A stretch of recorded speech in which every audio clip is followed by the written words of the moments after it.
तो आज हमारा दूसरा most important topic that is SAP FICO physical year. और ये HCM के हम इसलिए कर रहे हैं क्योंकि नॉर्मली रियल टाइम पर अगर देखा जाए तो जो फाइनेंशियल ईयर होता है ये this is created by FICO consultant. Okay, but यहाँ पर जो हम प्रैक्टिस कर रहे हैं, अगर आप SAP HCM प्रैक्टिस कर रहे हो तो आपके लिए फाइनेंस का तो कोई बंदा नहीं कर रहा होगा ना, तो उसके लिए वो ये पार्ट आपको करना ही पड़ेगा। अदरवाइज़ अगर आपने अपनी कंपनी के अंदर आपका फाइनेंशियल ईयर नहीं है, चार्ट ऑफ अकाउंट नहीं है, तो वो दोनों चीज़ें आप इसके अंदर नहीं कर पाओगे, तो वो आप एग्जीक्यूट नहीं कर पाओगे। जो आपके जो ट्रांजेक्शन्स है लाइक PA40 PA30, और उसमें जब कोई एम्प्लॉय तुम हायर करोगे तो किसी एम्प्लॉय को जब हायर करते हो किसी कंपनी को, उसका अपना एक फाइनेंशियल होना चाहिए। और जो हमारी जितनी भी एक्सपेंडिचर्स हैं वो सारे किसी किसी अकाउंट में एसेट्स पे जाने चाहिए, GLs के अंदर जाने चाहिए, तो उसके लिए हमारा COA भी होना चाहिए। तो रियल टाइम पे तो आपको उस चीज़ की रिक्वायरमेंट नहीं होती है क्योंकि वो काम ऑलरेडी फाइनेंस वाला बंदा साइड बाय साइड पैरेलली करता रहता है। तो आपको यहाँ पर खुद करना पड़ेगा। जब आप खुद एक प्रैक्टिस कर रहे हो तो ये रिक्वायर्ड है। और मोस्ट ऑफ द जितने भी आपको यूट्यूब वीडियोस या फिर आप किसी इंस्टीट्यूट में जाके पढ़ोगे या किसी ऑर्गेनाइजेशन में वर्क करोगे तो कोई आपको ये चीज़ बताएगा नहीं, ठीक है ना। हाँ, जैसे जैसे आप ग्रो करते जाओगे SAP ERP इंडस्ट्री के अंदर, तो आपकी एक्सपर्टीज़ बढ़ती जाएगी। आप 1 to 2 3 to 4 मॉड्यूल्स पे आपको काम करने का मौका मिलेगा, तो आप ये सारी चीज़ सीख सकते हो। ओके ना, तो सबसे पहले फाइनेंशियल ईयर होता क्या है। फाइनेंशियल ईयर इज जो फाइनेंशियल ईयर है that is a financial year of any country और कंपनी। ओके, तो like India is April to March, and for United States we have July to June. Okay, for Germany, most of the European countries have Jan to December. Okay, and in China they have February to January. Okay, तो जो financial year है इसको आप बहुत easily कर सकते हो। आपको जस्ट SPRO T कोड में जाना है, SAP रेफरेंस IMG पे आप जाओगे और just financial accounting new, financial accounting global settings new, ledgers and physical year and posting period. Okay, तो पोस्टिंग पीरियड अगर आप FICO के लिए ऑप्ट करोगे, FICO पढ़ना चाहोगे, तो उसके अंदर आपको पोस्टिंग पीरियड्स भी सारी चीज़ बताई जाएंगी जो हर महीने की पोस्टिंग्स होती हैं। बट अभी आपके लिए फिजिकल ईयर और चार्ट ऑफ अकाउंट दो चीज़ इंपॉर्टेंट है, वो चीज़ आप कर लोगे, आपको आगे कोई एरर्स नहीं आएंगे। ओके, तो मेंटेन फिजिकल ईयर वेरिएंट यहाँ पर अभी हम आते हैं, लेकिन पहले अगर आपको ये टॉपिक नहीं करना, if you don't want to do that, तो जस्ट आपको असाइन तो करना ही करना है। तो आपको असाइन कंपनी कोड में जाओ और SAP के जो स्टैंडर्ड हैं वो आप यहाँ पर प्रोवाइड कर सकते हो। लेट्स से हमने उस दिन यहाँ पर JAG1 एक कंपनी बनाई थी, जागृत कंसल्टेंसी प्राइवेट लिमिटेड। तो यहाँ पर आप डाल सकते हो that is V3 enter enter enter enter enter, तो that is April to March। तो SAP के स्टैंडर्ड यहाँ पर दिए हैं। और जो ये यहाँ पर हमें दे रहा है ये एरर, तो एक्चुअल में इसमें होता क्या है कि कोई भी आपकी कंपनी कोड हो उसका एक फाइनेंशियल ईयर होना ही चाहिए।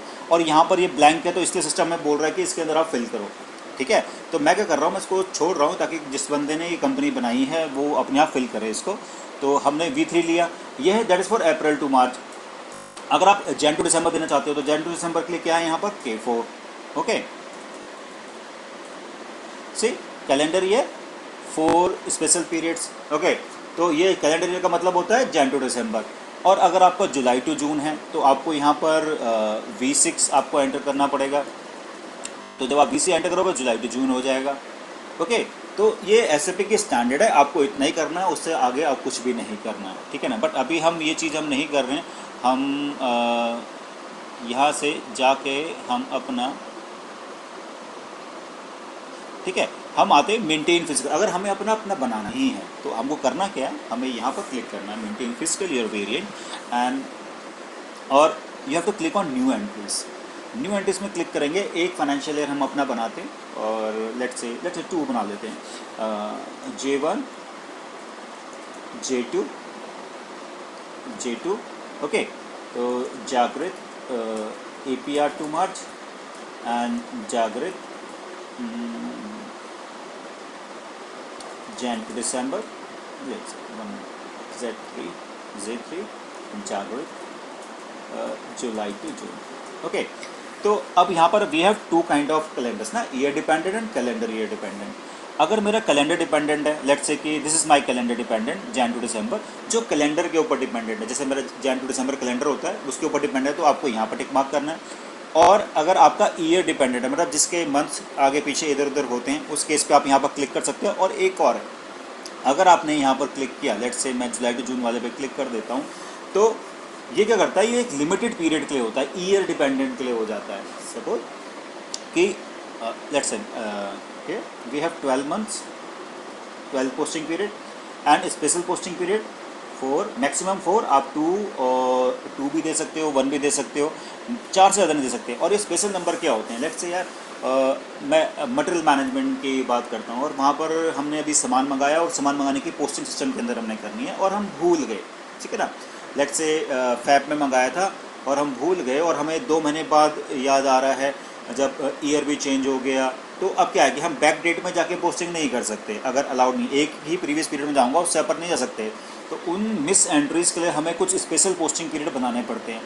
तो वो एक पोस्टिंग पीरियड बनाओगे तो उसमें भी चल जाएगा, सारा मिस एंट्री हम उसके अंदर कर सकते हैं, फिर वो दैट पर्टिकुलर ईयर के अंदर ही काउंट होगा। ओके, अब उसके अंदर ही काउंट होगा। तो अब इसमें 4 क्यों देके रखे हुए हैं, इसमें 4 इसलिए देके रखे हुए हैं कि कई कंपनी, कई क्लाइंट ऐसे चाहते हैं, वो चाहते हैं कि मिस एंट्री भी हमारी कैटेगराइज्ड हो।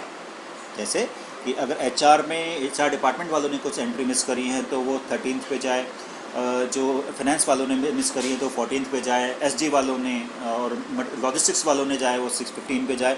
तो इस तरीके से आप अपनी मिस एंट्री अलग अलग करेंगे ताकि हम उसे कैटेगराइज कर सकें और हमें मालूम पड़ सके कि भाई इस पोस्टिंग पीरियड में जो मिस एंट्री है इस डिपार्टमेंट ने किया है, how much miss entry are there. तो उसको चेक करके हाँ तब हम प्लान कर सकते हैं कि कौन लोग ज़्यादा मिस्टेक्स कर रहे हैं, कोई एंट्री मिस कर रहे हैं, क्योंकि आगे प्रॉब्लम हो सकती है। ओके, तो ये स्पेशल पोस्टिंग पीरियड उस चीज़ के लिए हैं। 12 हमारे 12 मंथ हो गए। अब मैं इसको एक बार सेव करता हूँ, ठीक, जागरूक सेटिंग्स पे हमने इसको सेव कर दिया। अब सेव करने के बाद सी, जब मैं इसको यहाँ क्लिक करके पीरियड्स में डबल क्लिक करूँगा तो मुझे सीधे इस वाले पेज में लेके आ जाएगा। ओके, तो मेरे को करना क्या है, मेरे को यहाँ न्यू एंट्रीज में क्लिक करना है। यहाँ पे you have to click on 1 2 1 2 3 4 5 6 7 8 9 10 11 12। Okay, तो यहाँ पर आपको मंथ्स डालने होते हैं जो होते हैं, लेकिन यहाँ पर आपको अल्फ़ाबेटिकल नहीं आएंगे, न्यूमेरिकल डालना पड़ेगा। और यहाँ पर उनके डेज कितने होते हैं, लेट्स जनवरी में 30 29 31 30 31 30 31 31 30 and 31। Okay, now April to March, तो मेरा फर्स्ट पीरियड कौन सा होगा, 1 2 2 3 4 5 6 7 8 9 and this is my 10 11 and 12। Okay, तो अब सिस्टम को यहाँ से आराम से इजीली आइडेंटिफाई हो जाएगा भाई कि ये अप्रैल टू मार्च है, तो फर्स्ट मंथ मेरा जो फाइनेंशियल ईयर है उसका कौन सा है, अप्रैल है, और लास्ट मंथ है जो नेक्स्ट ईयर का ये है। अब ये जो 3 मंथ हैं ये मेरे आ रहे हैं नेक्स्ट ईयर के अंदर। ओके, मेरे को इसको अब ईयर शिफ्ट का जो फंडा है कि इसके ईयर को मेरे जैसे ये अभी 2020 चल रहा है, तो ये जो 3 मंथ हैं 2021 पे आएंगे, तो मेरे को इसको 2020 में काउंट करना है। तो मेरे को करना क्या है, इसका एक साल रिड्यूस करना है, ठीक है। तो 0 -1 और जो बाकी के मंथ्स है उनका वो तो 2020 के अंदर ही आ रहे हैं, जो भी करंट मंथ है, तो आप उसको 0 करोगे। तो चीज़ क्या है कि जो भी मंथ अफेक्टेड है उन मंथ के आगे ही आप -1 डालोगे, अदरवाइज अब you don't need to. Okay, जो करंट फाइनेंशियल के अंदर ही आ रहे हैं तो वो 0 रहेगा। Now you have to click on save tag. Okay, now अब जो नेक्स्ट है हमारा that is Jan to December, इसको मैं क्लिक करूंगा और जब मैं पीरियड्स पे क्लिक करूंगा सिस्टम हमें एरर देगा। See, period can not be maintain for calendar dependent financial year. See, calendar के ऊपर डिपेंडेंट तो पहला मंथ जनवरी ही होगा, लास्ट में दिसंबर ही होगा, तो आपको और क्रिएट करने की जरूरत नहीं है। अगर आप किसी ऐसे क्लाइंट के लिए काम कर रहे हो जिसका फाइनेंशियल ईयर जैन टू दिसंबर है, तो आपको सिर्फ इतना ही करना है, आपको इस पीरियड जाकर करने की जरूरत नहीं है। Just you have to click on calendar, your number of posting periods and number of special posting period, और इसको सेव करना और J2 जाके अपनी कंपनी को असाइन करना है। नाउ अब मैंने यहाँ पर टिक किया था ईयर डिपेंडेंट के आगे। अब ईयर डिपेंडेंट में होता क्या है, ईयर डिपेंडेंट में मैंने क्लिक किया तो मुझसे ये पर्टिकुलर ईयर मांग रहा है कि भाई कौन से ईयर के लिए ये फाइनेंशियल ईयर बनाना चाहते हो, मतलब ये फिर उस ईयर के लिए होगा। लेट्स से मैंने 2020 के लिए बनाया तो 2020 ये 2021 में मतलब 1 अप्रैल 31 को ये खत्म हो जाएगा, इसके बाद ये यूज़ नहीं होगा, ठीक है ना। ये फॉर 1 साल के लिए ही बनेगा, क्लाइंट इसको 1 साल के लिए ही यूज़ कर सकता है। ओके, फिर उसको 21 के लिए फिर दोबारा नया बनाना पड़ेगा, 22 के लिए फिर नया बनाना पड़ेगा। तो अगर आपका कंट्रीब्यूशन पे चलता है तो आपको ईयर डिपेंडेंट में टिक नहीं करना है, ना ही कैलेंडर डिपेंडेंट में क्लिक करना है, और वो उसको बना के सेव कर देना है, फिर वो कंटिन्यूशन पे चलता रहेगा।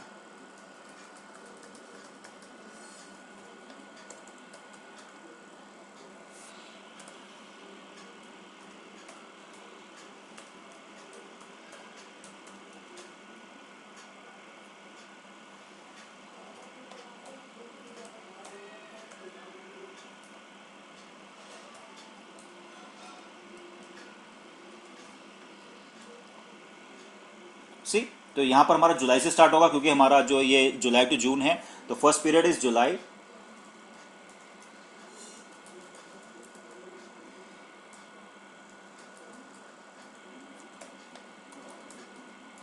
Okay, this is -1। तो ये 6 मंथ जो आ रहे हैं ये आपके नेक्स्ट ईयर के अंदर आ रहे हैं, तो मेरे को इन सब का एक एक ईयर रिड्यूस करना है, और बाकी के आगे 0। Just you have to click on save tab. Okay, now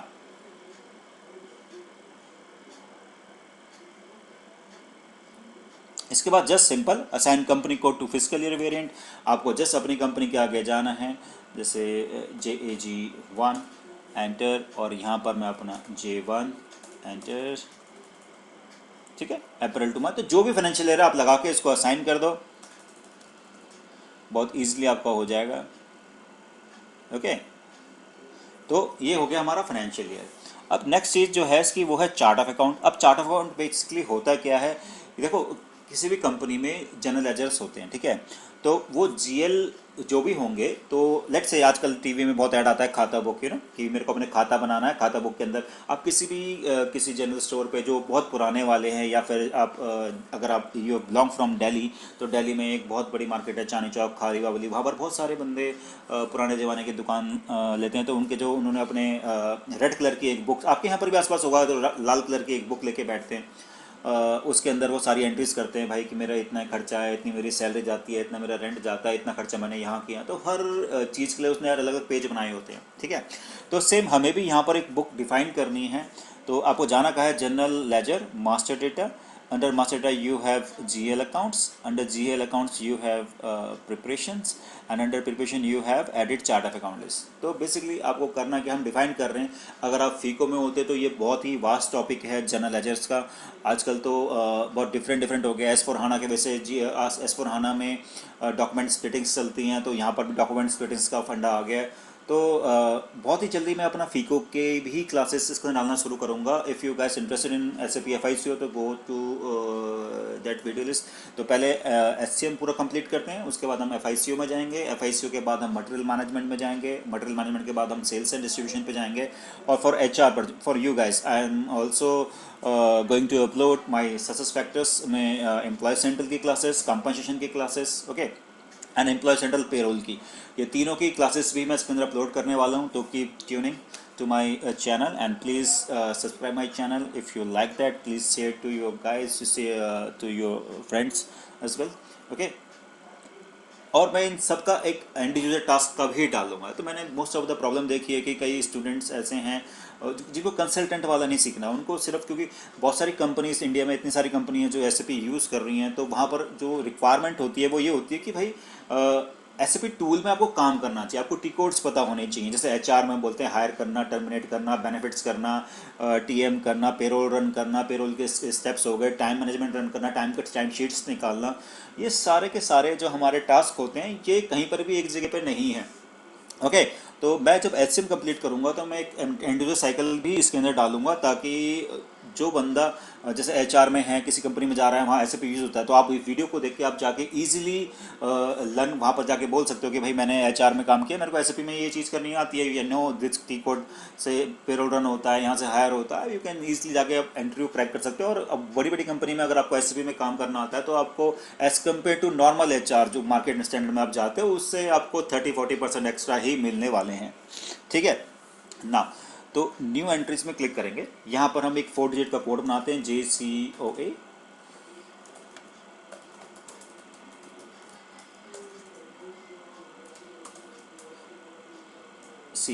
chart of accounts, and इसकी जो लैंग्वेज होगी दैट इज इंग्लिश। एंड अब सी इसमें थोड़ा डिफरेंट है, ये length of GL account numbers. तो जनरल लेजर्स जो हमारे होते हैं ना, हर चीज़ का अलग खर्चा होता है, सैलरी का, ये बैंक का, outgoing account, incoming accounts, okay, main bank account, तो सबका अपना अलग, एसेट्स अकाउंटिंग के सबके अपने अलग अलग पेजेस होते हैं। ओके, तो उन अब यहाँ पर तो हम कोई एक नॉर्मली बुक तो है नहीं कि हमने अलग अलग पेज में डाला, तो हम यहाँ पर जो हमारे चार्ट ऑफ अकाउंट होता है उसके अंदर शीट्स होती है अलग अलग नंबर्स की।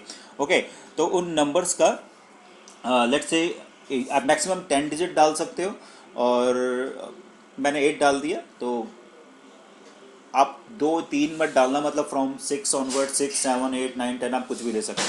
एंड अगर फाइनेंस के अंदर आपका कंट्रोलिंग पार्ट की इम्प्लीमेंटेशन हो रही है कंपनी के अंदर, okay, then you have to choose this manual creation of cost element and automatic. तो मोस्ट ऑफ द कंपनी जो होती हैं वहाँ पर हम manual creation of cost element करते हैं, क्योंकि वहाँ पर जो कॉस्ट होंगे हम मैनुअल क्रिएट करेंगे और उनके जो GLs हैं वो भी हम मैनुअली ही क्रिएट करेंगे। बट अगर मैंने यहाँ पर ऑटोमेटिक कर लिया और उसको सेव कर दिया, तो सिस्टम एसेट अकाउंटिंग के लिए ऑटोमेटिक ही सारे GLs बुक कर लेगा और हमें मालूम नहीं पड़ेगा भाई कौन कौन सा GL उसने किस चीज़ के लिए पिक किया है। तो इसीलिए आपको manual creation of cost element choose करना है, and that is group chart of account. See आपके पास एक क्लाइंट है जैसे, उसके पास वो मल्टीपल चार्ट ऑफ अकाउंट है, तो उन सबको आपस एक ग्रुप में डालना, तो आप यहाँ पर डाल सकते हो, और ऐसे एक GL बना के यहाँ डाल दोगे तो जो आपस में कनेक्टेड हो जाएंगे।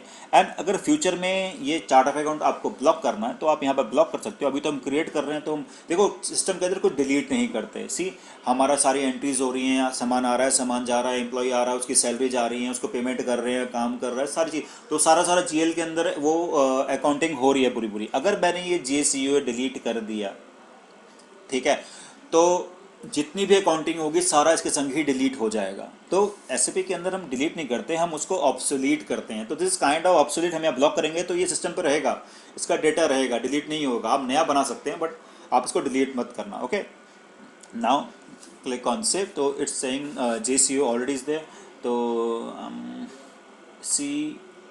COAJ and save. Okay, and simple. इसके बाद जस्ट इसके नीचे वाला ऑप्शन ही है assign company code to chart of account, आप यहाँ पर क्लिक करोगे। यहाँ पर क्लिक करने के बाद यहाँ पर हमको अपना कंपनी सर्च करना है, JAC1, और इसके यहाँ पर अपना चार्ट ऑफ अकाउंट हमें असाइन करना है। तो COAJ एंड से तो इज़ दैट सिंपल। और ये हमने इसके अंदर ये कर लिया है। तो आज के टॉपिक में ये 2 ही चीज़ थी। अब इसके बाद जो मेरा नेक्स्ट टॉपिक है दैट इज़ ऑर्गेनाइजेशनल मैनेजमेंट। बहुत इंपॉर्टेंट टॉपिक है, तो हम पहले उसका पूरा थ्योरी करेंगे और 2 अलग अलग तरीके से ऑर्ग मैनेजमेंट को यूज़ करना, वो 2 डिफरेंट वे में हम सीखेंगे। और मे बी ऑर्ग मैनेजमेंट की आपकी 2 से 3 वीडियो बनेंगी, और उसके अंदर मैं काफ़ी हद तक आपको सिंपल वे पे बताना चाहूँगा, बता सकता हूँ, तो आप उसको ज़रूर देखना। ओके, अगर आपको ये चीज़ अच्छी लगी हो मेरी वीडियोज़, तो प्लीज़ सब्सक्राइब करें एंड शेयर करें। Okay, thank you, bye bye.